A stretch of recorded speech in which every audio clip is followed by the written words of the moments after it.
দেবলীনাদির সাথে তোমার একটা সম্পর্ক, মানে you guys are best friends, এটাই শোনা যাচ্ছে, আমরা তো এটাই জানি। হ্যাঁ, মানে আমিও সেটাই জানি। আমি এখন অবধি সেটাই জানি যে উই আর বেস্ট ফ্রেন্ড, এবং অনেক বছর হয়ে গেল we are best of friends. এই বেস্ট ফ্রেন্ড থেকে কি একটা প্রেমের সম্পর্ক হতে পারে? হলে মন্দ হয় না, কিন্তু এখন অবধি হয়নি। এটাই হচ্ছে Okay. ব্যাপার, যে এখন অবধি হয়নি, কিন্তু হলে মন্দ হয় না।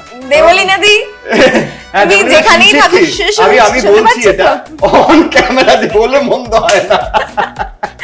ওকে চলো আমরা উড়িয়ে সবাই দেবে, ডান just করে পাত্তা দেবে দিচ্ছি। না, জাস্ট পাত্তা দেবে না, উড়িয়ে দেবে। না। তবে তোর সাথে প্রেম হবে না রে। জীবনের রোমান্টিক মোমেন্ট গুলোকে যদি একটা মুভি টাইটেল দিতে বলা হয় সেটা কি হবে? Life is beautiful.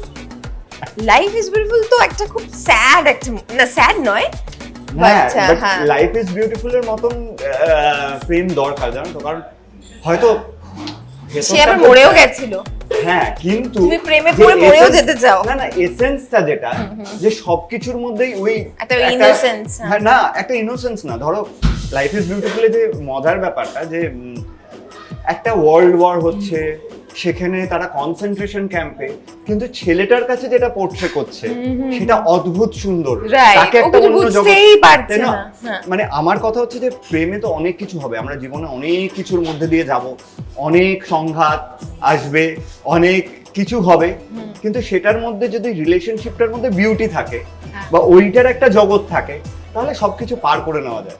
খুব সুন্দর কথা বললে।